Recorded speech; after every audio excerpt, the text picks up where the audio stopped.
This TEDx event is part of a global conversation that takes place every day in every corner of the world. In schools, in theaters, in workplaces, even in prisons, people gather to hear the best ideas bubbling up in their communities. More than 3,000 TEDx events are held every year in 170 countries. It's a remarkable thing.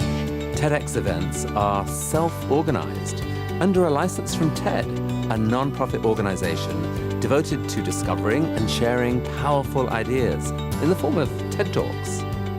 It's not TED itself, but your local TEDx team of volunteers that has done all the work to put on today's event, including booking all of the speakers. It's this team's ideas, dedication, and time that have made this possible. We really hope today's program sparks an exciting conversation. This is a day for curiosity and for skepticism, for inspiration and for action. The more you enter into it, the more you will take out. And now, on with the show.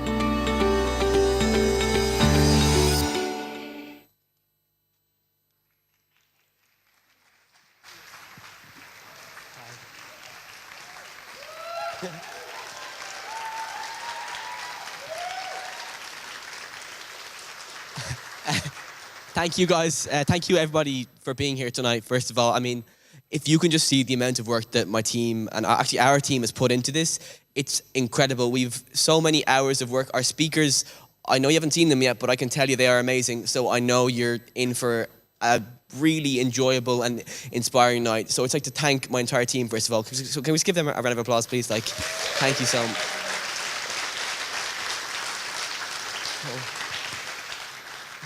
This idea started small, as most ideas do, but it kept growing and growing into this. You know, it started from just an idea, as most things do. And as I saw this come to fruition through amazing people around me, through Alex Grimes, my now year head, who's helped me so much through this process, through Sive Clancy, my assistant director, who's done her absolute best to help. I mean, it's just baffling how it can go from something so small to standing here in front of you, talking to all of you. So just thank you so much for trusting us to put on a good event and for coming here tonight. And I really just, I'm so happy. Like, thank you, everybody.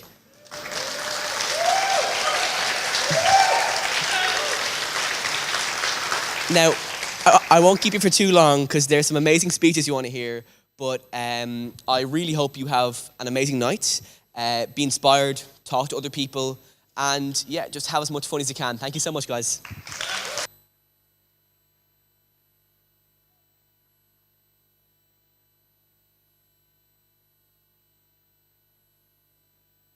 Follow that.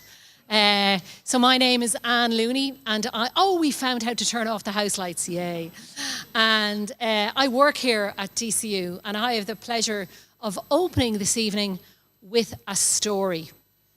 Because I decided that a PowerPoint presentation, which is my normal mode of communication, probably wouldn't be great for this evening. So this is a story about a school in Donegal, and I was invited to the school to present prizes. And we had been through the whole prizes, a prize for every language, a prize for every sport, a prize for every possible activity under the sun. The room was filled with students and their parents. The atmosphere was electric. And then the principal got up and said, and now I want to make 3 special awards. And I was the guest, didn't know the backstory to the special awards. And up came a 6th-year boy, a 6th-year girl, and another 6-year boy whom they helped up. He was on sticks. And there was a thunderous round of applause. People stood up, they cheered, they clapped. I cheered, I clapped. I wasn't too sure what was going on. They were given little medals. The principal didn't tell what had happened, just left the applause roll, congratulated all 3 of them for their courage and bravery, and they went and sat down. After the prize giving, I found the principal and I said, you need to tell me the story. And he told me the story, which was of a 5th-year PE class. And at the end of the PE class, the students were putting the stuff away, like all good PE students who put all their stuff away. They were putting their stuff away, and the PE teacher came out to look around the hall and saw a group of students standing in the middle. And as she went clear, it was clear that one of the students was on the floor.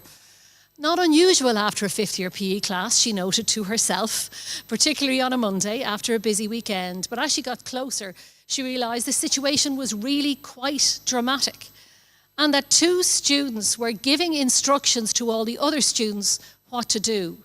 And she realised that this was a situation where she needed to administer CPR.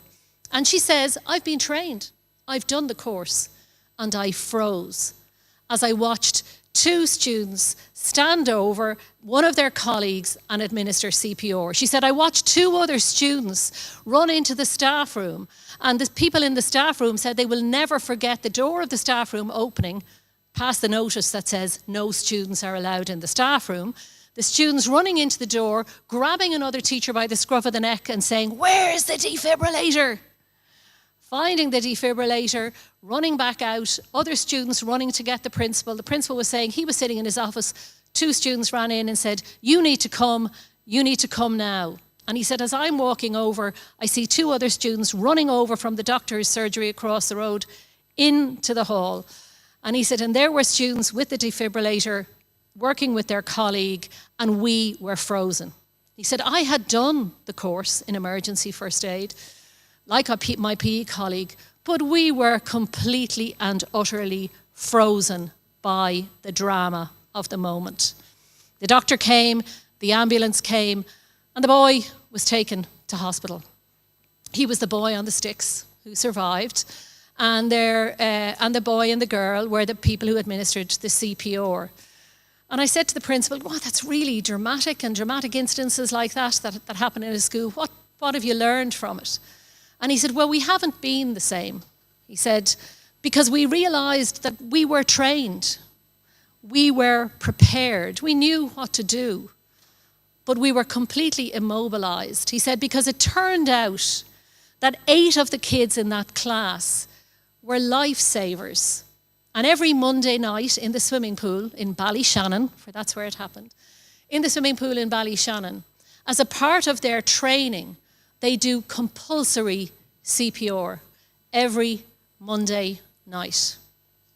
So he said, what I've learned is, he said, that routines sometimes are more important than big events and training. What you build into your everyday can be really important. It's not just the big ticket items, it's what you do every day. And I think TEDx would try and tell you as well that TEDx is a state of asking questions, a state of thinking about things. But he said the other thing we learned is sometimes the kids just know. And he said, we have all the policies that say students should walk this way, talk this way, speak this way, dress this way, line up this way. And he said, and we all need those to organise a school. But sometimes we forget. They don't just know, they know more than we do. They live in their own world. And sometimes the things that they know can save a life and make a difference. And we need to celebrate that. So today we're celebrating what the kids know. We're celebrating what they ask. We're celebrating what they do in their everyday lives that they think is really important to share with everybody. DCU is a university that believes in transforming lives and societies. That's what we do. We do lots of other things, but we do it to transform lives and societies. The stories that we're going to hear here that have been put together by the team are about the simple things, but if you do them well, you can transform a life, and transforming one life, saving it, can transform a whole community. So that's my story. Enjoy what's ahead. I've had a sneak preview. You're in for a treat. And we'll hand you over to Christy from ETB. Bye. Thank you.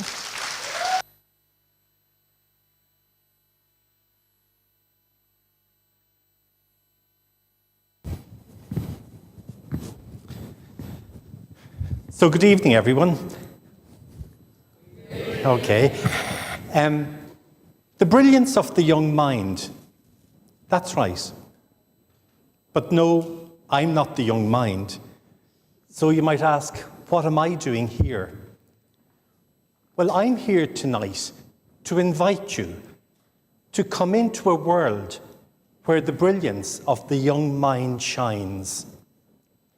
I'm here as an adult who works with City of Dublin ETB, and we are delighted because tonight we have eight really creative, inventive, strong young people who are students in Clonturk Community College, one of our colleges, who are going to speak with us.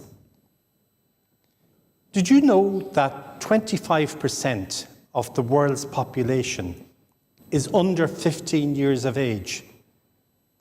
That means 1 in every 4 people in the world is under 15. And yet, we live in a world where I feel very often the lives of young people are invisible and the voices of young people are silenced. And that's not of their choice or making. Because we live in a world that is dominated by adults and the adult voice and the adult narrative. A world that believes that wisdom comes with age. And a world where really at the end of the day, all that matters is the voice, the opinions, and the feelings of adults. And so tonight, I'm here as an adult to invite you to leave that world behind. And I invite you to come with me into the world where the brilliance of the young mind shines. The world of the adult thinking is a world that is fragile and broken.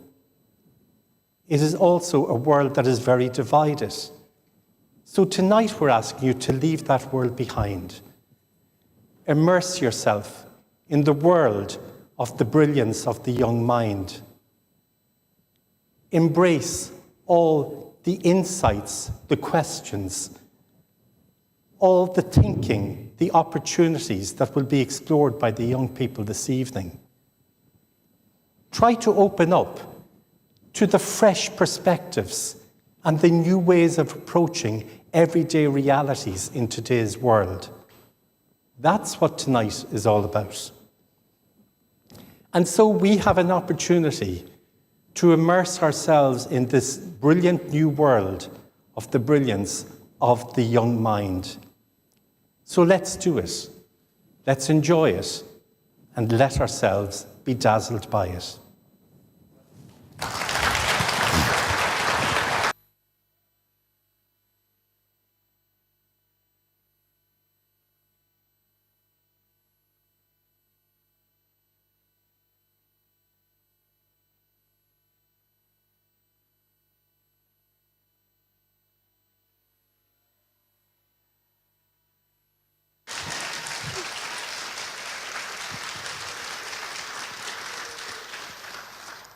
Hello everyone, my name is Sophia Mulvaney and today I will be talking to you about how getting young people involved in activism is the real key to actually making positive change. And now as I go on through this talk, I'll be focusing on 3 main points: lived experience, modern thinking, and rebellious nature. I'd like to start off with lived experience. We often hear phrases like, "You're too young to have problems," or wait until you're paying the bills and you'll have real things to worry about." We need to shift this narrative. Often, young people are the ones actively going through social issues and they're not being taken seriously. Using phrases such as the ones I have mentioned not only diminishes the young people's confidence, but it also excludes important opinions out of the equation. Why should we exclude opinions that are going through the problems? Why should we take important opinions out of the equation? Next, I'd like to talk about modern thinking. Let's be real here. In the 21st century, who better to be speaking up about social issues than the young people who are actively going through them and experiencing them every day? Take me, for example. I'm a young woman with a disability, and day in and day out, I am the one that is going through the obstacles that I'm faced with. I'm very lucky to have been given a voice by my parents from a young age who realised that I had a lot to say about these issues. This may seem like something that would cause me a lot of worry, but it's actually deepened my understanding for how unfair it can be for disabled people, in a way that my peers mightn't get to learn about. Finally, I'd like to talk about rebellious nature of teenagers. And I'd like to start off with a question. Have you ever felt like something in your life was not fair? I think this can be said for most people, and especially young people, who are often wanting to test the limits of their authority. But this doesn't have to be a bad thing. Often testing your authority can be an important skill to gain emotional independence and gain your own ideas and opinions. And this is how young people do it. Why should we limit their ability to do this? This is really important, as we can teach young people what's right and what's wrong, while also teaching them how to speak in a more constructive way. Now, in saying this, young people do need guidance. This is where an adult figure comes in. Young people can be moody, and they can also be quite impulsive, and their emotions often rule over the logic in how they deal with situations. A young person's bright ideas and an adult to help them convey their message is a really great way to make positive change. If I had a message to the teachers, parents, and caregivers in this community, I would say to listen. Because you might actually learn a thing or two from these bright young minds. Actually listen to what your young people are saying. Don't just say that they're giving it for the sake of it, because those words can have meaning. I think that we should all create a community where our young person isn't afraid to speak up on issues they're affected by. This is how we can make the real change. Thank you.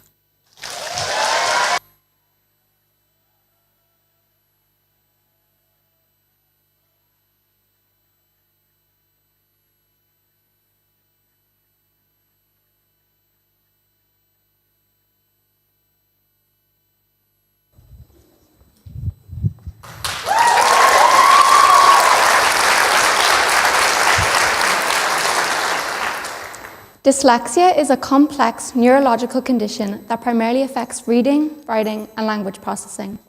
It's not simply about poor spelling or words moving on a page, though these can be symptoms for some people. One of the biggest misconceptions about dyslexia is that it presents the same way for everyone, when in reality, no two people will experience it in exactly the same way. Dyslexia can make it harder to recall words or follow multi-step instruction, leading to inconsistent performance. Someone might be perfect at a task one day and struggle with it the next, causing frustration, both for the individual themselves and for those around them. For young learners, dyslexia can make keeping up with peers difficult, sometimes leading to self-doubt or a lack of confidence in their abilities. Learning a secondary language can also be particularly challenging due to added demands on memory and phonological processing. This can make verbal expression slower and cause difficulty in recalling information, even when an individual fully understands a concept. However, dyslexia is not a sign of low intelligence or lack of effort. It is simply just a different way of processing information. School can be an exhausting experience for a dyslexic student, not because they aren't capable, but because the amount of effort it takes to process information. While peers may read instruction and move on, they are still trying to decode the first sentence. By the time they finally grasp what's being asked, the teacher is already on to explaining something new. Learning a secondary language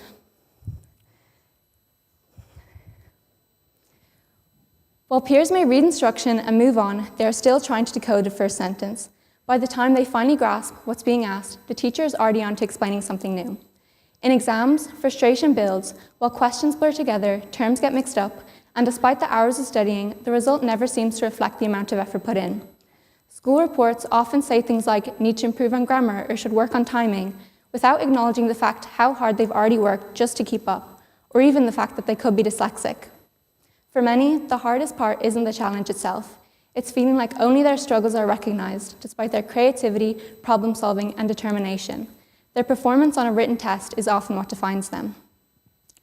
The education system often struggles to fully support dyslexic students, as traditional teaching methods heavily rely on reading and writing. Since dyslexia primarily affects language processing, Standardized testing, rigid grading systems, and a one-size-fits-all approach to learning can leave dyslexic students feeling frustrated, overlooked, and even doubting their own abilities without the right intervention. They may struggle with literacy, confidence, and academic performance. Schools that lack dyslexia-friendly strategies, such as multisensory learning, audiobooks, and extra time on tests, can leave dyslexic students feeling frustrated, overlooked, and even doubting their own abilities without the right intervention. But dyslexia isn't all about challenges. It also comes with incredible strengths. Many individuals are creative thinkers, problem solvers, and innovators, and often excel in big picture thinking and finding unique solutions to problems. Their ability to think outside of the box and visualize a problem make them well suited for careers in engineering, science, and architecture. In fact, some of the most successful minds in history, including Albert Einstein, Thomas Edison, and Agatha Christie, were all dyslexic, proving that this way of thinking can be a powerful asset. Many develop strong perseverance and adaptability from finding strategies that work with them, despite challenges like reading and writing. This perseverance helps them to adapt in situations that require innovation and flexibility. Many are highly skilled in oral communication, often understanding spoken instruction more easy than written ones. Their ability to process and absorb verbal information quickly make them excellent at storytelling, public speaking, and leadership roles. They also have natural talent for spotting patterns and trends in complex data, making them excellent at strategic planning and problem solving. Their strong visual and spatial reasoning skills often lead them to excel in fields that require an understanding of how things fit together, like design, mechanics, and visual arts. If the education system prioritizes early screening for dyslexia, individuals would receive timely support. Many students go undiagnosed for years, leading to frustration and academic setback. Beyond recognizing it early, schools must also recognize the strengths of dyslexic students. These strengths often go overlooked because their struggles are more visible in a traditional school environment. By fostering their talents and providing the right support, schools can help dyslexic students thrive both academically and personally. There is immense hope for dyslexic minds. As awareness grows, so do the resources and support systems available. Society is shifting its perspective, seeing dyslexia not as a disability, but of a different way of thinking with incredible potential. It is not a weakness. It is a different way of learning and thinking. And if we work together to spread awareness and create inclusive classrooms, we can help every student reach their full potential. No one should feel left behind due to their differences. It's time to ensure that dyslexic students feel seen, supported, and valued, not in spite of their challenges, but because of their incredible strengths. Thank you.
Hi everybody, my talk today is called Is Your Mind Your Own?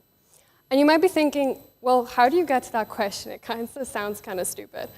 But when you really think about it, all the influences that we have in our lives, they shape us. And it makes you think, well, is my mind my own? Are my opinions, my thoughts, my feelings, are they truly mine? My name is Aoife Lyons, and I've always had a really deep interest in psychology, and I've had the luck and the opportunity to explore that interest. And I came here to DCU to do summer courses in psychology because I've always had an interest in why people do the things they do, and it always led back to that. And during my time there, I discovered a term called cognitive dissonance. And don't feel bad if you've never heard of this term before. I hadn't either till about a year ago. And it's a phenomena that affects all of us, regardless of age or gender. It's something that we are confronted with every day, and it's something that none of us would really be aware of. Cognitive dissonance, at its base, is a conflict between a situation and your thoughts, your opinions, your attitudes, and your morals. To put this into context, who here is afraid of heights? Show of hands. Yeah. I know I definitely am. I've tried to do those skywalking games at amusement parks thousands of times before, and my mother can attest that every time I try to do this, I get 10 steps up in the air and I realize, nope, this is not for me. And I go straight back down.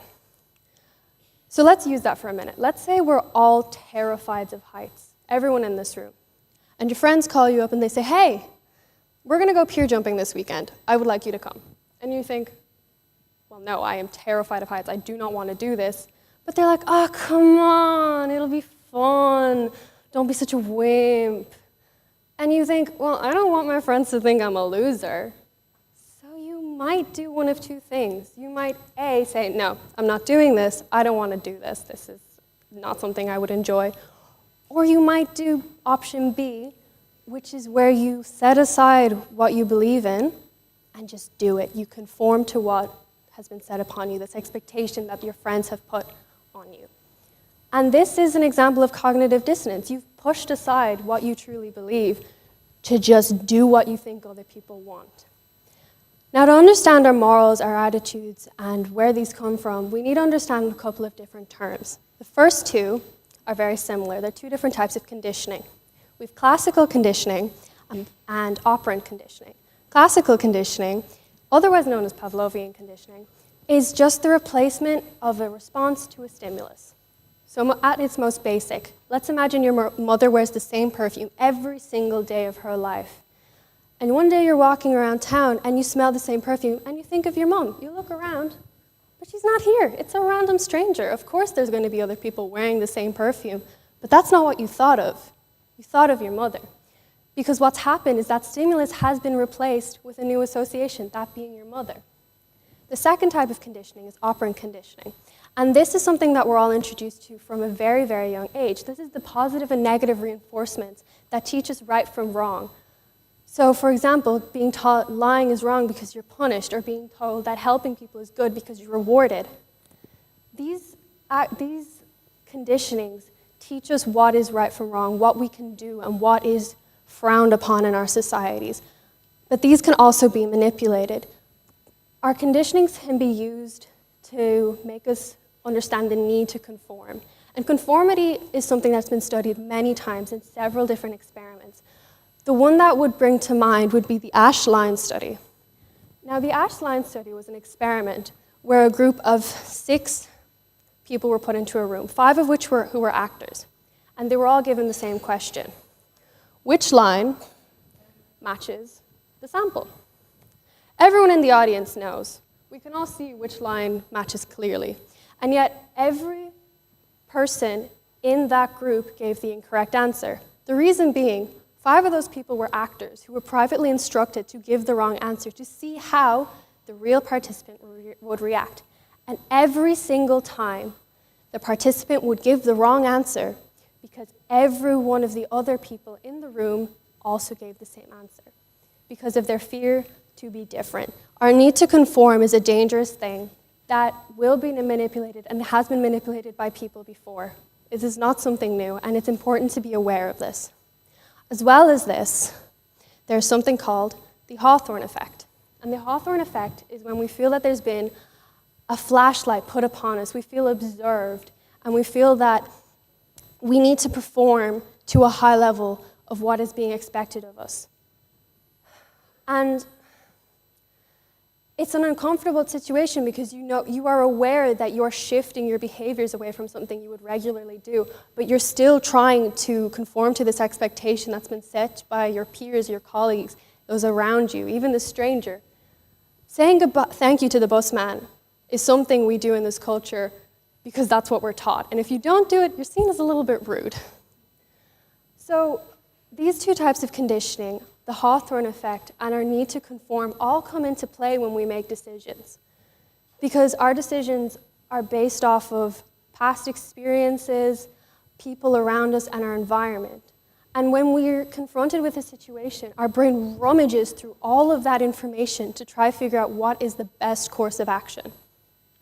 So let's say, for example, this is something that I feel a lot of students could relate to. Let's say, for example, you have a friend called John, and you've known John all your life. You trust him, he's your best friend. And one day John comes up to you and he says, "Hey, would you like a cigarette?" Now you've grown up and you've seen how smoking is bad for you. You've been taught that it's something that causes a negative externality, it's not great for your health. Maybe there's a history of lung cancer in your family, maybe there's a history of addiction, or you just don't like the smell. But you know John would never give you anything that's bad. You know he'd never try hurt you on purpose. So you might think, well, here's two ideas that are conflicting. I know this is wrong, but John's my friend and he'd never try hurt me. And once again, we're put in a situation where we might do one of two things. We might say, well, John isn't going to hurt me, so I might take the cigarette, or, you know what, smoking isn't good for me. And unfortunately, a lot of students and young people today, option A is what they go for out of fear of being different. They don't want to be strange. They don't want to be the outlier. And these are manipulated every single day. We're all confronted with these situations. So I believe that it's very important for students and people, regardless of age, to surround themselves with like-minded people, because if not, we're going to absorb the ideals and the behaviors of those around us. Have you ever noticed how quickly slang gets picked up? How one group of people could start saying a word and suddenly everyone knows the word, its meaning, and it's everywhere. It's the same with our behaviors. It's the same with our tolerance for things, the things we accept in our societies. And if this isn't put into check, if we don't realize this before we absorb it and it becomes a mindless process of what we do every day, we'll never realize that we're not being our true selves and that we're conforming to a standard that we have not set and we probably didn't want to conform to initially, and yet we still are. So my takeaway today, or something I'd like you all to learn, is that when we're confronted with these situations, you have to really think, am I doing this because I think it's right or because I've been taught it's right?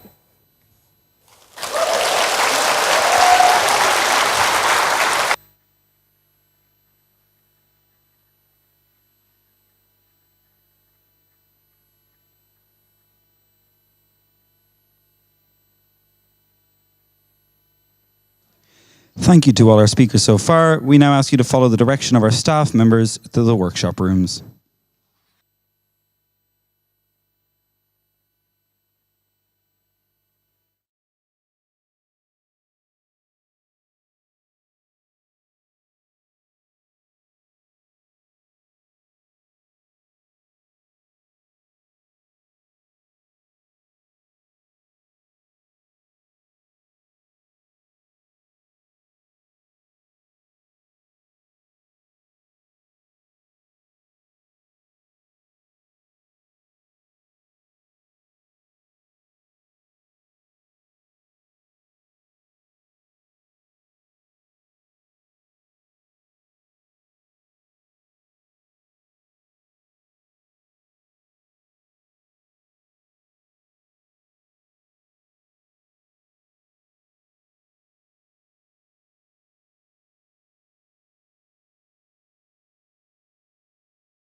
All of us use software every single day in our lives. We use software in workplaces to get work done. We use software in schools to teach. I actually wrote this entire talk in a text editor on a computer. We use software to navigate to places in the world, and it's how we get most of our information now, through the internet. Software is everywhere, and I think there's a problem with the software that we use, and it's one that a lot of people don't think about. You see, our software usually comes from a handful of companies. Think about it. You use a computer that probably has Microsoft Windows on it, and you use it to browse the internet using Google Chrome. Or maybe you use your Microsoft Windows computer to write a document in Microsoft Word, which you upload to your work colleagues using Microsoft Teams, and you can start to see what I'm talking about. Almost all of the software that most people use every day is made and controlled by a few very big companies, the likes of Apple, Google, Microsoft. And I think that's wrong, and I'm going to explain why. You hear a lot of negativity around social media. One of the biggest things you hear about social media is how it can be addictive. There are all kinds of features built into social media apps, like notifications and sounds and pop-ups, all of which are intentionally designed to get you addicted to using that app. Recommendation algorithms feed you content that you will enjoy and that will keep you wanting more. And we all know that this is happening. We all know that social media can be addictive. But I think what we don't talk about as much is why exactly social media is addictive. Why is it in these companies' interests to get you addicted to your phone? The answer to that is pretty simple. Companies make money from it. It is in social media companies' interests to get you to spend more time on your phone and less time doing other things. Another thing that these companies do is they collect information about you. We've all seen a pop-up like this, and we've all gotten used to blindly clicking yes, please, without actually reading what we're agreeing to. If you do read privacy policies, you will understand the full extent to which companies like Google collect information about you. Whenever you visit a website, say TED.com, there are almost always little trackers, little pieces of code embedded within that website by data collection companies.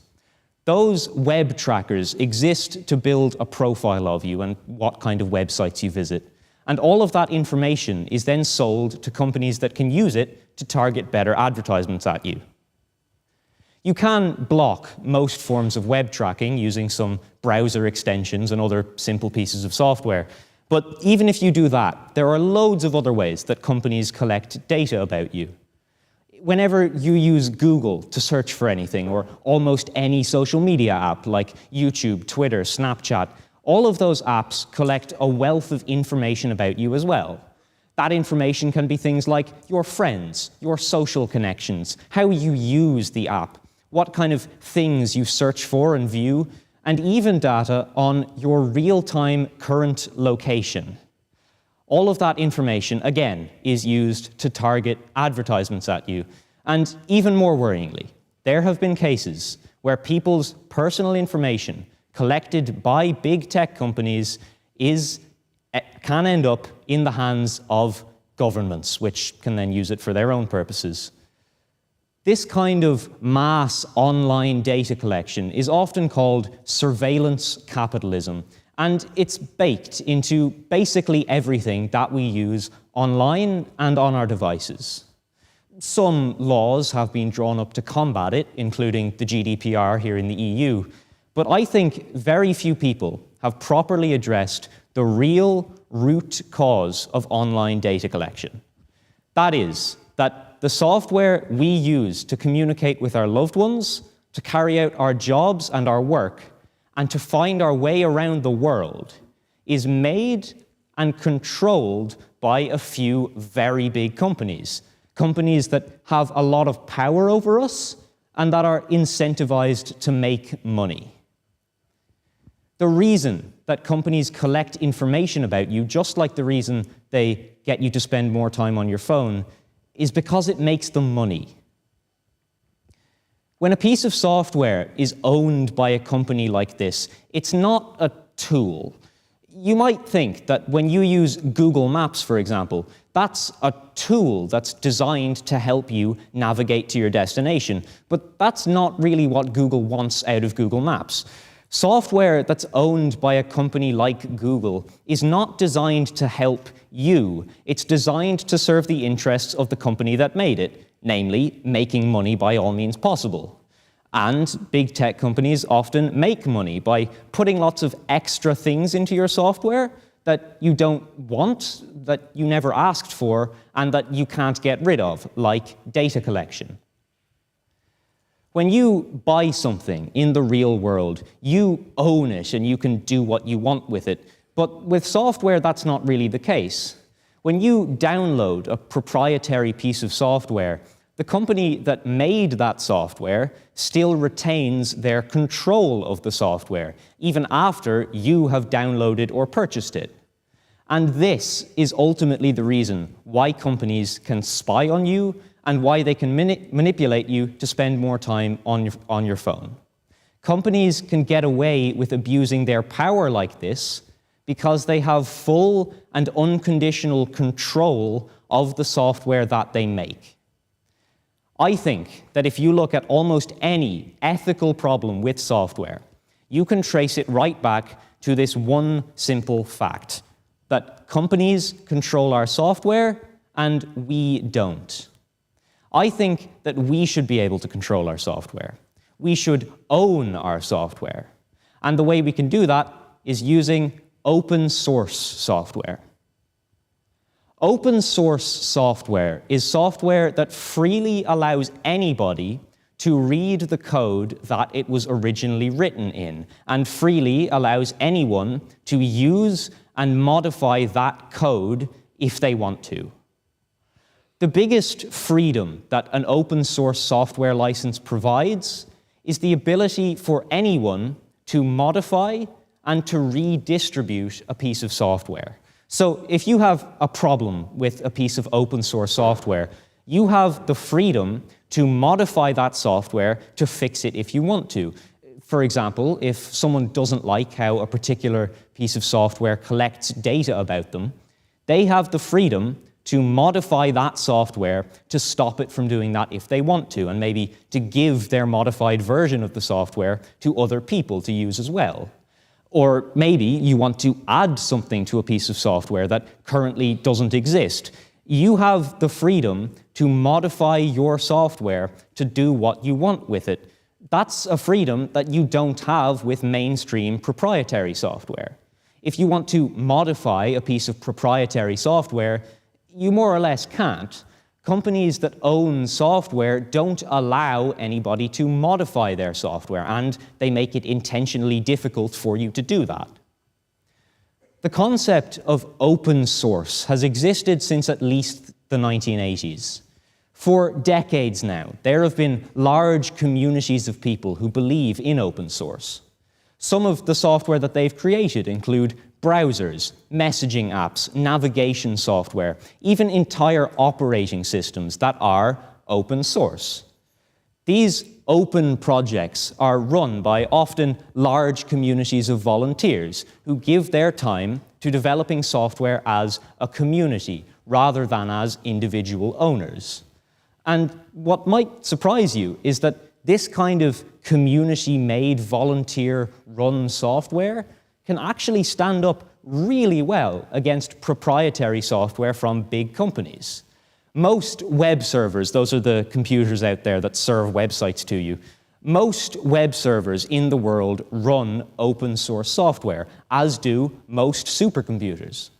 Supercomputers run software that is entirely free and made by random volunteers on the internet. The only reason that open source software is niche is because large companies like Microsoft have a monopoly on software, and so most people have never even heard of it because they simply default to using whatever the big tech company gives them. People all around the world use open source software to protect themselves from things like online data collection. Journalists and whistleblowers can use it to safely communicate with sources, and regular everyday people use open source software to keep themselves private online. Open source software has made the world a better place, and it can continue to do that if more people get involved. Open source software rarely contains any of the annoying or even unethical things that you find in proprietary software. These are things like pop-up boxes demanding that you create an account to use that feature, or intentionally addictive user design, or large data collection, and so on. Those kind of things exist because companies have an incentive to add them into their software. But because open source doesn't have that incentive, it simply doesn't do it. Open source software is made by users and for users. The benefit of open source software is that it's driven by the interest of the people who use it, not the interest of the people who make it. And this ultimately is the antidote to everything wrong with mainstream software, everything unethical that's put into everyone's software because companies have a reason to do it. Open source software really needs support. Big tech companies and some other special interest groups would really like it if open source software didn't exist, because it would allow them to continue abusing their power. Open source software can only continue the good work it does if it has support. And the best way to support open source software is just to use it. So the next time that you go to write a document on your computer, I want you to download an open source program like the LibreOffice project to do it instead of using Microsoft Word. Instead of using Google Chrome as your browser, you should install an open source browser that respects and protects your privacy, like LibreWolf, which is a modified version of Firefox. And while you're at it, install some open source browser extensions to stop advertising companies from spying on you. If you really wanted to, I would encourage you to ditch Windows or Mac OS and instead install an open source operating system, like any of the hundreds of Linux-based operating systems that exist out there. For every piece of proprietary normal software that you use, there are loads of open source alternatives that you could be using instead. What I want you to do when you go home tonight is look up open source alternative. What the hell? Right, well, thanks, David. Right. I want you to look up open source alternative to blank, open source alternative to Microsoft Word, open source alternative to WhatsApp. Whatever it is, I guarantee you there is open source software that does what you need. And I want you to try that. I want you to try open source software and see if you like it. Maybe you'll start using open source all the time instead of something from big companies like Microsoft and Google and Apple. That would be great, because the more people use this kind of open software, the more it will thrive. By using open source software, you will be protecting your online privacy, and you will be undermining the power of the massive companies that affect us every single day. Maybe, just maybe, if enough people started to use this kind of free and open software, we could start to seriously challenge the power of big companies like Microsoft. Open source software has the power to do a lot of good for the world. And that is why you should start using it. Thank you.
everyone. Every 3 seconds, someone is diagnosed with dementia. Please raise a hand if you know someone that has been affected. You and 50% of the Irish population have known at least one person with dementia. Is this an inevitable part of aging, or is there something you can do right now to prevent this cruel, debilitating disease? Dementia is a physical illness that causes damage to brain cells. This damage means a person's ability to think, speak, remember, and complete everyday tasks will change.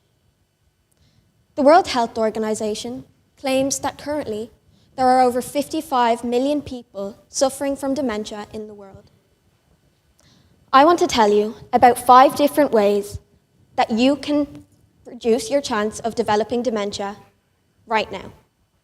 These are physical activity, mental stimulation, sleep habits, your diet, and socialization.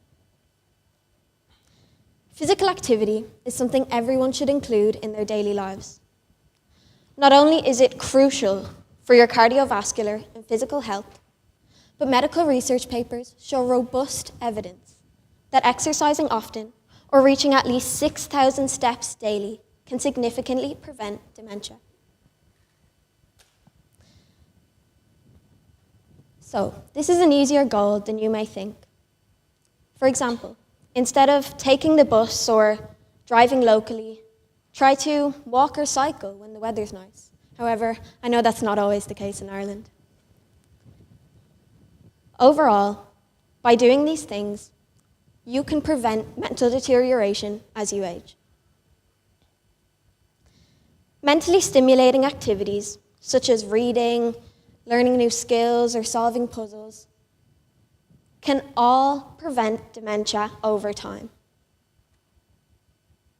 Simply by learning the piano or playing guitar, studies show that people that engage in intellectual activities over time lower their risk of dementia hugely. So, a DID electrical study did a survey which showed that 75% of Irish people take their phones to bed with them each night. This means that a majority are not getting a quality night's sleep from 6 to 8 hours. During deep sleep, your brain clears out harmful wastes, including beta amyloid, which is a protein linked to Alzheimer's. A Harvard study also shows that people who get less than 6 hours of sleep in midlife are at a much higher risk of developing dementia. So to prevent this, make sure you're getting enough rest each day, following a sleep schedule, and please stop taking your phones to bed with you. Now, a healthy diet plays a key role in preventing dementia. It supports brain health and overall well-being. According to Verywell Health, eating a balanced diet rich in whole foods such as fruits, vegetables, and healthy fats can maintain your cognitive health over time.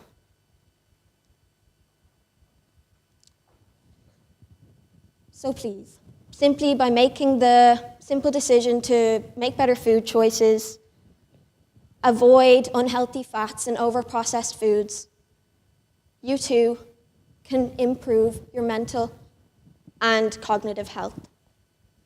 Lastly, engaging in continual social activities is vital for your neurological well-being. Studies show that people and initiatives in Ireland, like Living Well with Dementia, they emphasise that even modest social interaction, such as an hour per week or 10 minutes per day, can significantly prevent dementia as you grow older. So create strong social networks. Participate in community activities such as bingo, bridge, or any local clubs. This too will prevent your mental deterioration. In conclusion, Dementia is not just about one individual choice. It's not something that just comes along with age. It's about creating a lifestyle and society that supports your brain health at every stage of life. The time to start taking action is now. By implementing these small daily habits I've mentioned, you can take responsibility for your future. Maintain your meaningful place in this world, mentally and physically. So together, we can take action to fight dementia before it starts. Thank you for listening.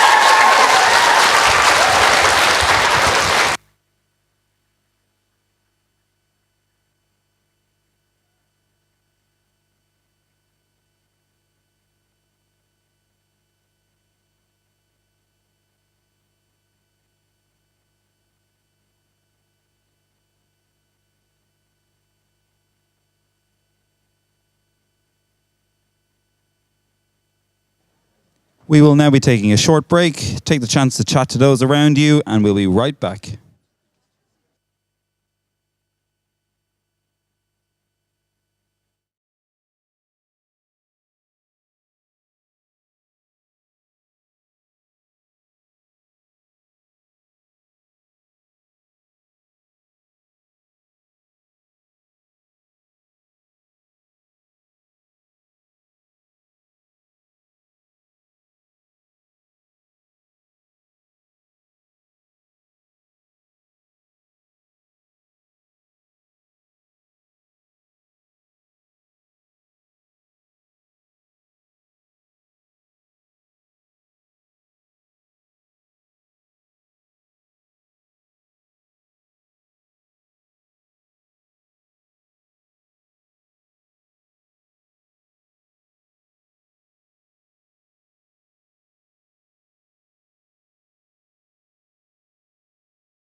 Most of us have faced or are facing daunting life decisions.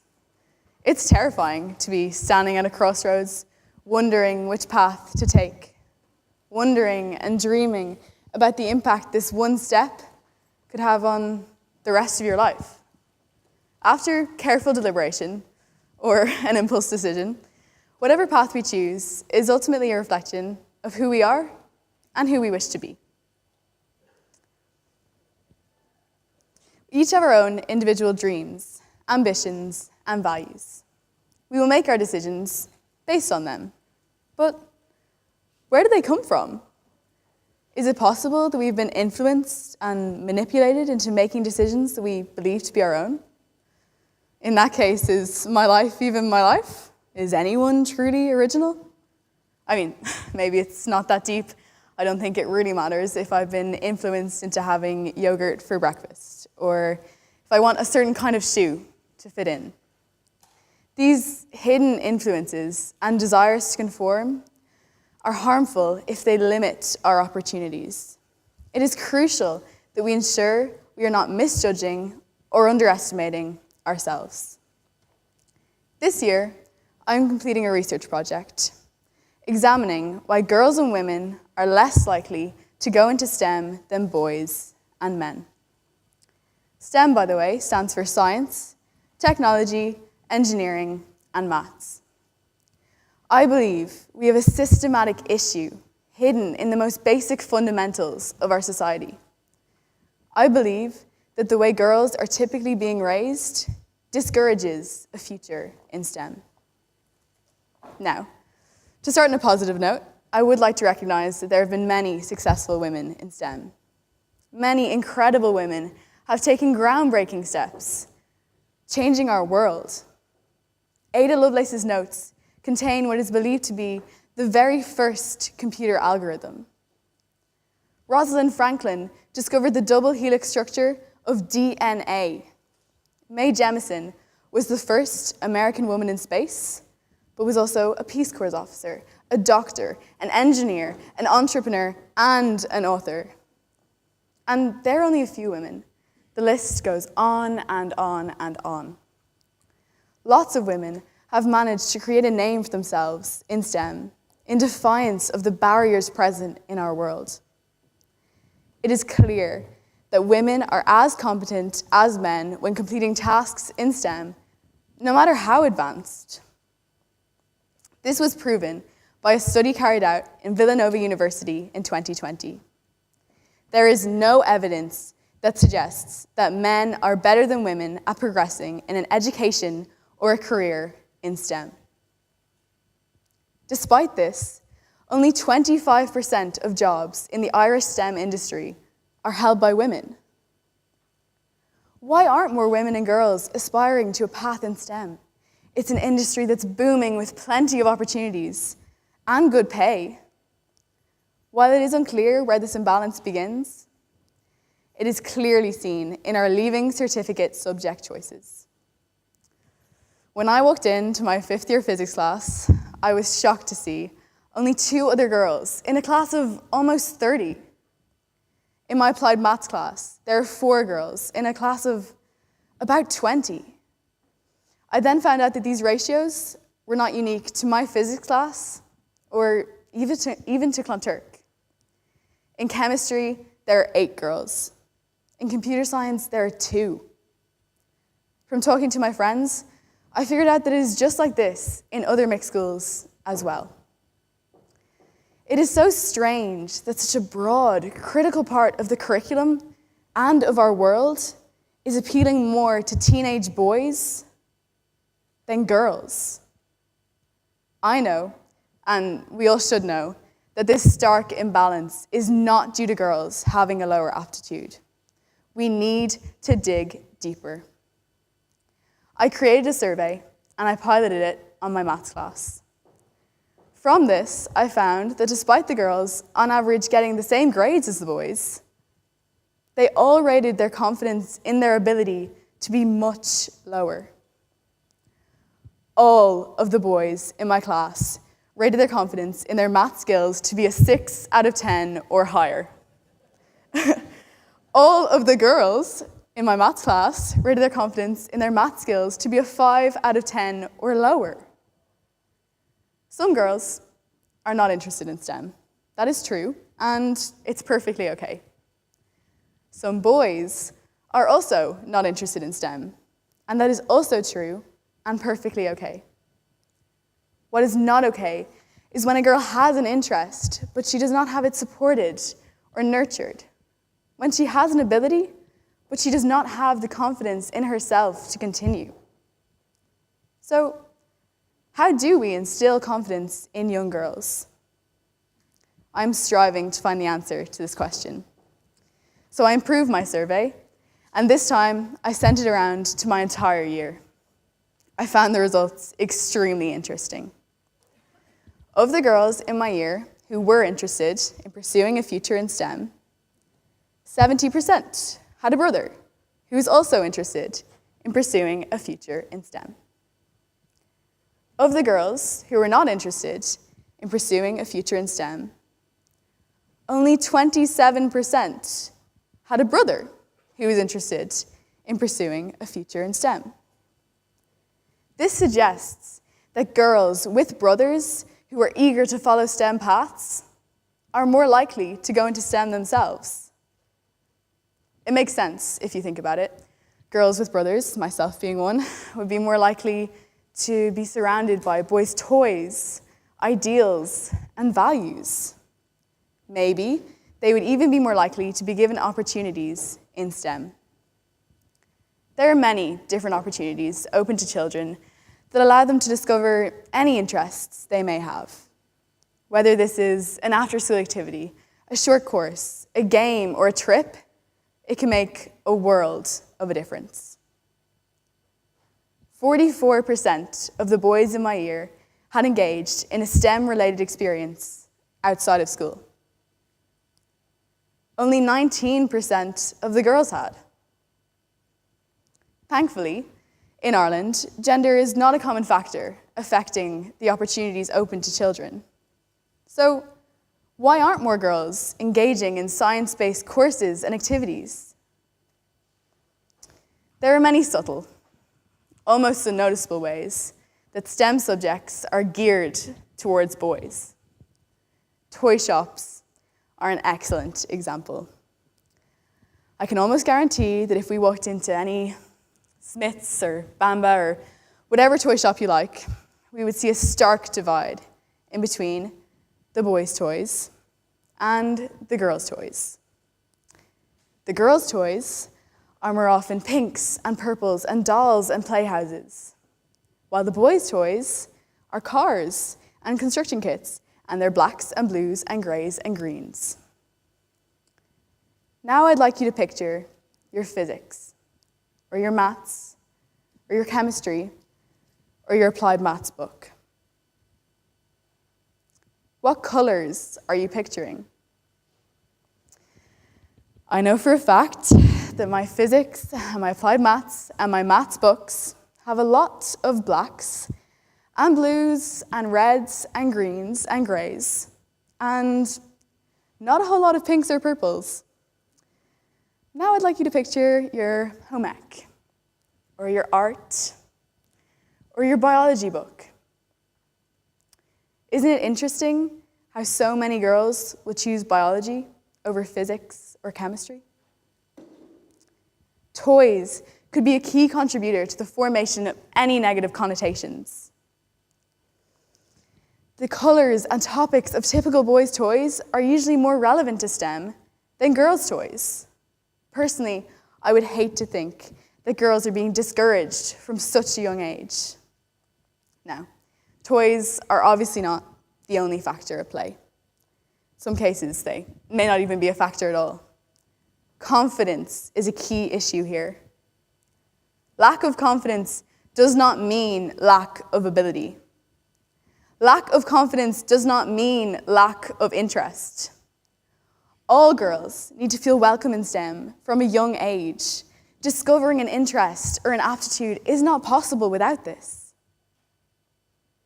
Now, I'd like to take you back to my physics class. 3 girls in a class of almost 30. For it to be equal, there should be 15 girls in my class. That means there are 12 girls missing. According to Irish State examination statistics, only 25% of the annual Leaving Certificate physics students are girls. Are we missing out on a whole generation of young, groundbreaking female scientists? Imagine one girl from this generation. She was born with a potential aptitude in STEM, a strength waiting to be nurtured.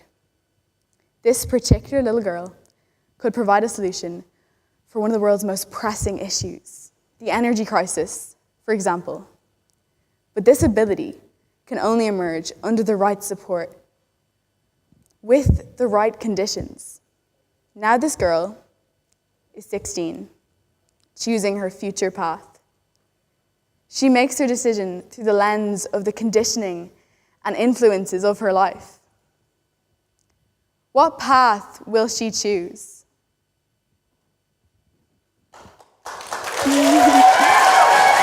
Thank you.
Who here has seen a toddler fully reliant on their tablet?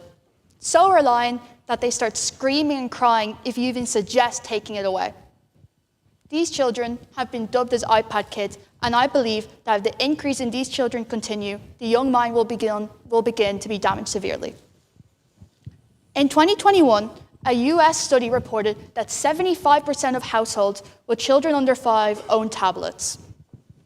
A similar study done in the UK showed that 66% of children born between 2010 and 2024 has started using tablets by the age of just 5. 35% of these children has started using tablets by the age of just 3. CyberSafeKids.ie reported that 94% of children in Ireland aged 8 to 12 had access to their own smart device. 35% of these children had unrestricted online access. This clearly shows how technology has begun to dominate young children's lives. But why is this a problem? After all, aren't these young children using their devices for schoolwork or talking with friends? Well, unfortunately, literacy rates have started to drop because of this increase in technology. The daily percentage of children reading in the UK and Ireland has gone from 38% in 2005 to just 28% in 2023. Across the world, it isn't much better, with 40% of American children being unable to read at a basic level. This number jumps to 70% with children of families of lower income. I believe that technology has worsened these literacy rates as it has caused lower attention spans, worsened behavior, and addiction so severe that these young children can't even seem to function without their devices. Learning to focus and concentrate are essential factors for success. We learn this by getting stimuli in the outside world. However, what is most important is that our brain has time to process the stimuli. However, with the increase in screens in these young children's life, these young children have no time to process it, meaning that their attention spans have been damaged severely. UNICEF has reported that screens has worsened behavior in young children. Young children need to learn how to entertain themselves or by other people. However, by the increase in screens, they have had less time to do this, meaning that they fail to demonstrate important behaviors such as empathy. Studies show that the key way we learn empathy is through nonverbal communication and face-to-face interaction. But with the increase in these screens, these young children fail to learn it, meaning that their behavior towards others is a lot worse. Now, who here is ashamed of their screen time? Has anyone here had to set limits on their own device so they don't spend the day just mindlessly scrolling? Just imagine how it is for these young children who have been doom scrolling from the moment they're born. How will it be when technology for them becomes more than just a way for them to play games and consume mindless content? Will they be able to read and write at a basic level? Will they be able to do basic tasks without technology? What will happen when this addiction to technology in young children becomes normal in society? I believe that this quote by Aristotle really shows how big of a problem this is. Show me the child at 7, and I'll show you the man. With all the problems these young children are facing, it's very easy to see where their future is going. When the mind is young, it is at its most impressionable state. It is so powerful and so brilliant, yet we are trapping that ability and keeping it in a box. We forget that these young children are still just people with thoughts and feelings, and we talk and talk about what to do instead of doing anything. But I believe it is not too late to solve this problem. We need to focus on demonstrating how important non-screen time activities, such as playing outside, is for them, as well as teaching them empathy and kindness properly. In conclusion, if we don't start to fix this problem soon, literacy rates, attention spans, behavior, and technology addiction will only worsen in children. So would anyone with young children at home take the time to spend some time with your child with no screens, just you and them? I believe that you'll find that their minds are so powerful and so brilliant, and it is your choice whether you want to cage that ability or let it run free. Thank you for listening.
Normality, such an odd word. It should be a normal word. Yet when we hear it, we can't help but think about different definitions of the word, since we all live different lives. However, though, the textbook definition of the word is conforming to a certain set of rules or standards deemed important to a society. However, though, every society has different norms. Some societies believe women shouldn't have an education, and some sometimes deem themselves more superior than others. But they all have one thing in common. They ride out the young creativity of the young mind, and this is what this talk is about. It's about how we can fight that and achieve our dreams even when it seems all hope is lost and it seems like the whole world is against us. As we grow up, we are consistently told what to be, what we should aspire to be, and in some cases, told we aren't normal. This, of course, isn't always the case, but I have seen it a lot throughout my life. As children, we look at the world with such wonder and amazement and want to find ourselves and figure out who we are in this world. But when we sometimes make a decision on what we want to do, we are sometimes told we can't do that or it's impossible for us to achieve that. But this bogs us down and causes us to believe that maybe our choice isn't so good and that we should change it, causing us to not do something that we really desire to do. One good example of this would be 3 years back when I wanted to learn to crochet and make a gift for somebody. My mother consistently said that I wouldn't be able to learn to crochet in 2 weeks. Nothing against her, of course. And of course, I am only saying this because she's in the audience and is my ride home. But I ignored this and continued to make the hat. Did it turn out so well? No, because I only had 2 weeks. But it was the fact that I still did it because I really wanted to do it. It was my objective. It was, I guess you could say, a dream.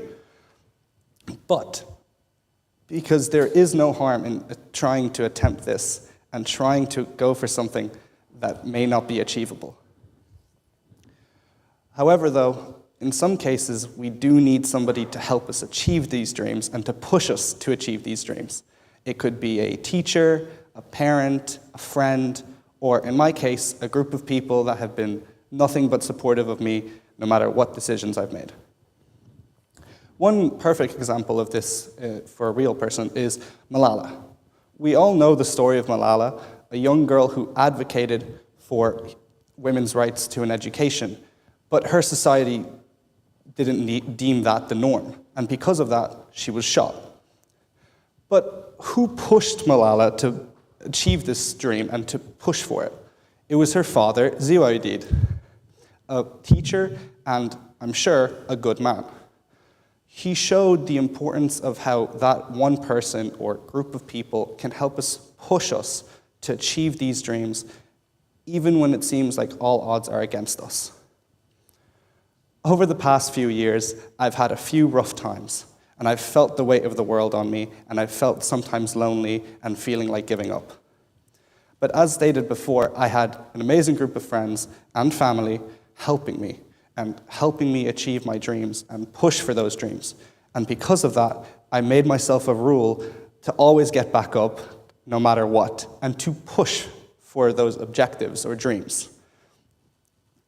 And because of that, I even have a crazy idea to study abroad. Is it insane? Yes. Is it normal? Most people would probably say no, but I learned that normal is completely overrated from somebody. And honestly, I completely agree. And with that, I want you all to think about somebody who helped push you to achieve your dreams and think about them and maybe even thank them for it, because you never know if them helping, you telling them that, would push them to achieve their dreams as well.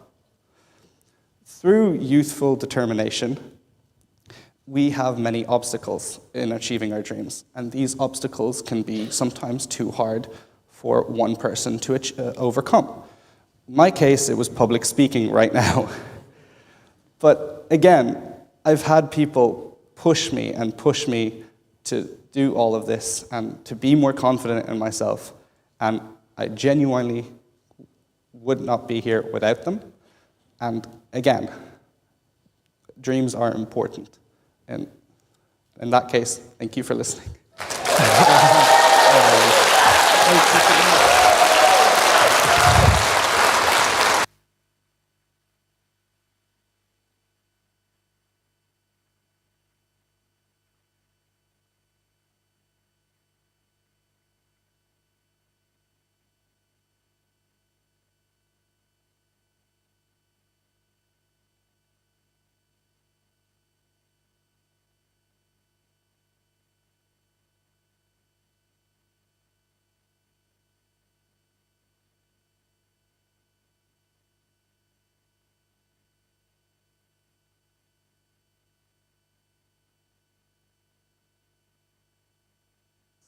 Ladies and gentlemen, we'd now like to welcome Susan Hayes Culleton, economist, EdCo author, and radio presenter, who'll be presenting tonight's raffle prizes. Please welcome her to the stage.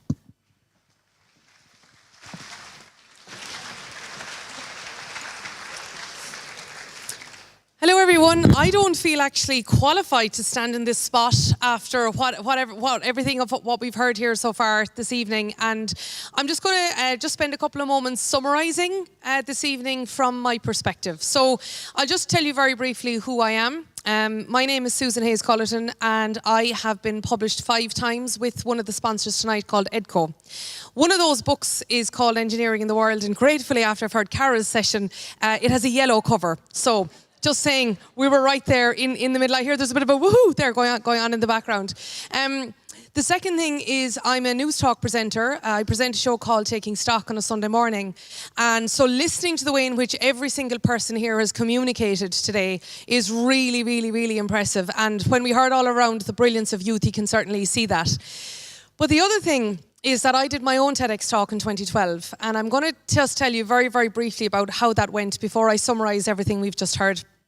And that is, it was in December. I was 9 weeks away from getting married, and they asked me to do my TEDx talk in Belfast. And I said I would do it, but I said, you know what, I'm going to get the train up. And I did anyway. I got the train up to Belfast, and the first person who stood up on stage had swam from Cuba to Florida. Now, the longest I had ever swam was 25 metres in the public swimming pool. And then the next person who stood up was an 11-year-old multi-million-euro entrepreneur. So I said, it can't get any better than this. And then Sheryl Sandberg stood up after that, the COO of Facebook. So anyway, a bit like this evening, there was a meal break. No, only it wasn't at all as impressive as here. But in I went anyway into the bathroom, and I was in tears inside. And I rang my fiancé at the time, and I said, God, I said, what or how am I going to be able to stand up on the stage after all of those people? And he said to me, be yourself. Everyone else is taken. So out I went anyway, and I stood up, and I was myself, and everybody else was taken. And the reason that I'm telling you this is I went back to the train station later on that day, and a woman said to me, she said, thank you very much for your TEDx talk today. She said, I really enjoyed it. You know, I got more out of yours than the others. And I said, no, you're all right. Just because I'm here and Sheryl Sandberg isn't standing beside me, it's okay.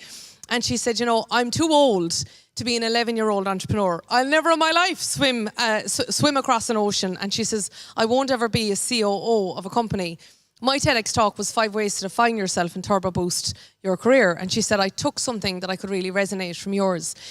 And I don't know who that woman was, but in that 5-minute interaction she had with me that day in the train station, she really changed my perspective forever on the ability to stand up after anybody. That said, I have to say, the way in which we have seen every single one of these 8 young people here this evening, it certainly as I was standing in there and they were just about to hand the microphone into my hand, I was thinking, remember what he said to you, be yourself, everyone else is taken, because that is serious, serious competition. So before I walk through a summary of what we've just heard, I think we should give them all a big round of applause, everyone who's backstage.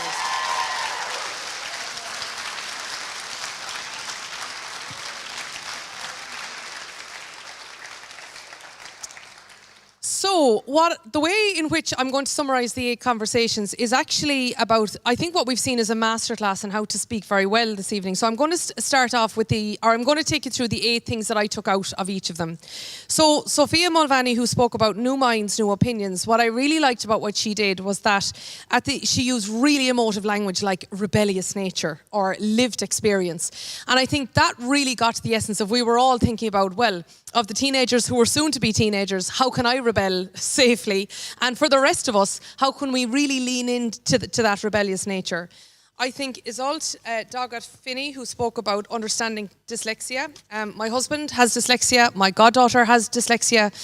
And I just thought she just put it so beautifully at the end when she said, it is a different way of thinking with incredible potential.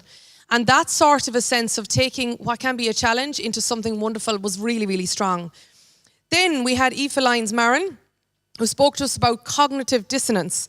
And I think she actually described it better than I've ever heard anyone to describe it when she said, you're pushing aside something that you truly believe. And what really stood out to me about what she did is that she said at the end, my takeaway is, and what I want you to learn is, really leaving us with a very, very strong call to action as we came to the end of her session. Then we were on to the workshops, and then we had Michael Hurley. Microsoft better get under pressure there. I'd say the old profitability could be down now. Next time we're talking about them on Newstalk. But, and he had a really, really strong call to action, which is when he said, companies control our software and we don't. And then he was encouraging us all to look at open source software. And then Evie O'Connell did something that works all the time, is she gave us a number and she kept referring back to that. So the 5 things that we can do to prevent dementia, and again, interestingly, when she said 50% of the Irish population are affected by the disease, my mother-in-law has it, and you know, there's days she has more of it than less, and it would have been really great for her to have heard from Evie a long time ago when she told us physical activity, mental stimulation, sleep habits, healthy diet, and social activity. But always referring back to the 5 numbers can be very, very helpful. And then Cara Sexton, a woman of my own heart, for sure. I did applied maths too. I had so much in common with that woman, I have to say. I really do. But what I loved about what she did is she gave us a strong finding. So she said, for example, girls with a brother interested in pursuing in STEM and is more likely to study STEM. And I think the question where at the end when she put her hands out and she said, like, what could a woman do? I think we'll certainly be seeing Cara on several stages in years to come. And then Carmen Torres. What I loved about what she did was she asked a rhetorical question. She asked us, how many of you feel bad about your screen time? Interesting to hear the shifting in the chairs now as she put forward that question. And just to hear a rhetorical question can be a great, great way of doing it. And then finally, Nicholas Metache, who said, I just think the vulnerability that he showed when he particularly said, I felt the weight of the world, but then he said, I made a rule to get back up and push. So to Nicholas and also, of course, his mum, who we all know about, the crochet-loving mum as well. That sense of sharing that was a very, very strong message to leave. And of course, it's also important to mention the 2 people at the very beginning. And that is Anne Looney, who told us the story, as well as Christy, who showed us that 1 in 4 people around the world are under 15. Telling us the story and telling us the statistic always works as well.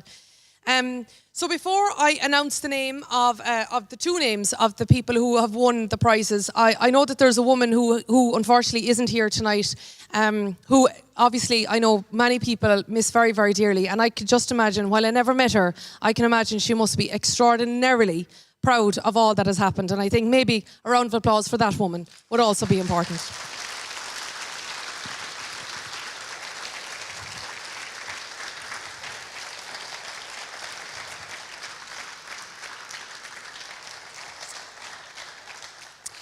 And so I am now going to ask if I could ask Kelly you to come up to us here, because we have a chocolate hamper who has been won by Jacob Downs for a start.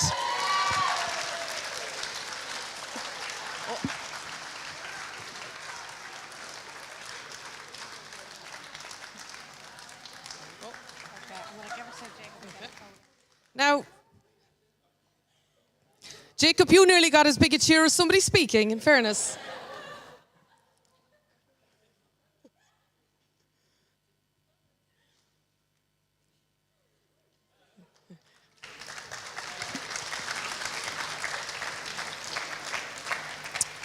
Jacob's popularity has rocketed since the arrival there.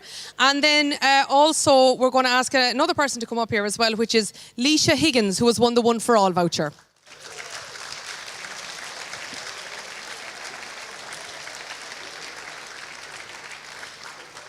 And Leisha is doing very well of masking her identity. So on that note, what I'm going to do is I'm just going to say thank you so much indeed. Thank you to EDCO for giving me the opportunity to speak up here. And again, sincere congratulations to each and every one of you. Everyone who's been participating out here, all of the backstage team, the teachers, the parents, the siblings, because from what I hear, any of you could have had a baby in the length of time that it took to actually prepare for this evening. So very, very, very well done to you all, and thank you. Thank you so much, Susan.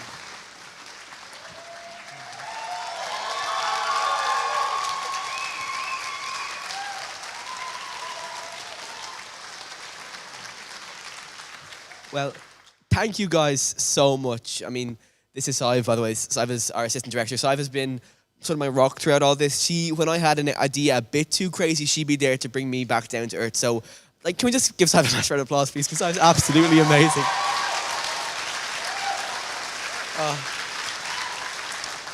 You know, when I was up here about 3 hours ago talking to you all about how excited I am, I never actually thought the event would be this amazing. I mean, these speakers, they clearly have a passion, and I'm sure you could see it, but like, I've never seen them speaking in front of a crowd, and it was just amazing. Like, can we just give them one more big round of applause, please? Because the speakers are absolutely fabulous. Now, as well as our speakers, there are also a few people who have made this entirely possible. So first of all, I'd like to thank our partners for this event, the City of Dublin Education and Training Board, EDCO Learning, and Gateway Integration, who've supported us financially throughout this process. So can we give them a big round of applause, please?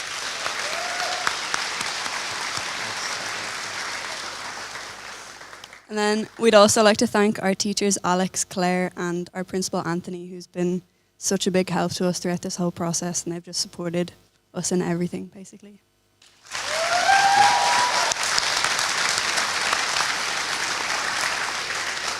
A huge, massive thanks to DCU, to Anne, to Joanne, who's helped us throughout this entire process and actually making this happen in this venue. So a huge big thank you to them as well.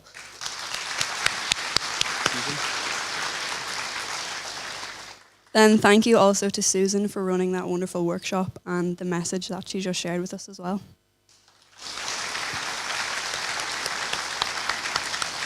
I'd also like to thank two people who you don't really see that much, well, not two people, more than two people, our backstage staff, including Jeff and Darren, who have to now go produce a TY musical for the next 2 days. So they've really put in a lot of effort, but also like to thank Noah, Blaheen, Eve and Isabel, who've been working to make all this run this entire time. So a huge big thank you to them backstage.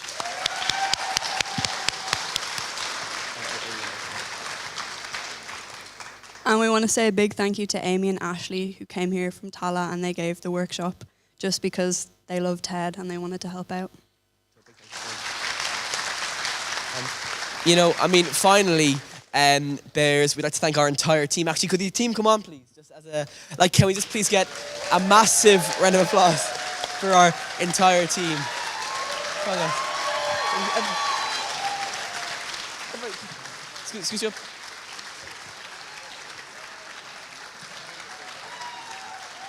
You know,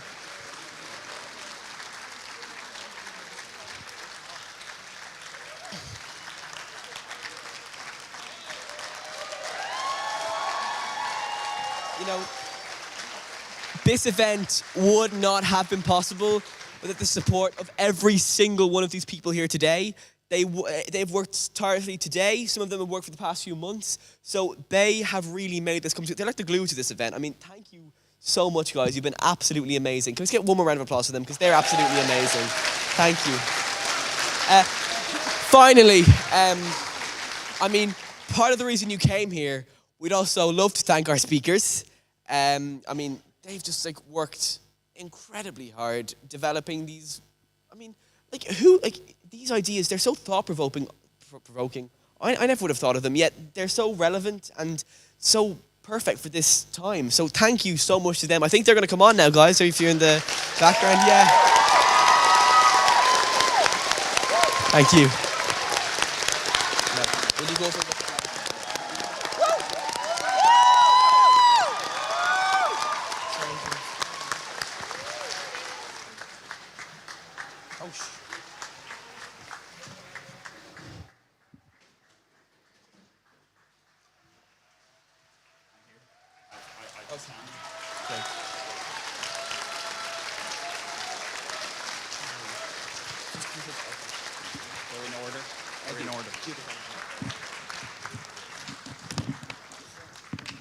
Now, I know this may not. Now, this gift may be small, and it definitely does not encapsulate the amount of work you put in over the past few months. But it's something that you can always remember the event by. So, I'd like to present each and every one of you.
Well, unfortunately, this is now goodbye to all of you. Thank you once again for coming here tonight.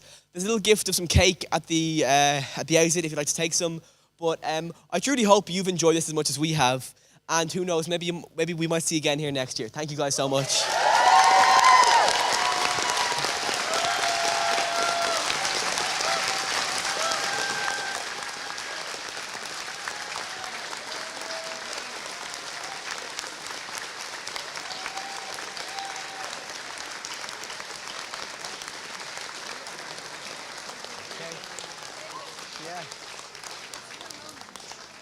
And off stage.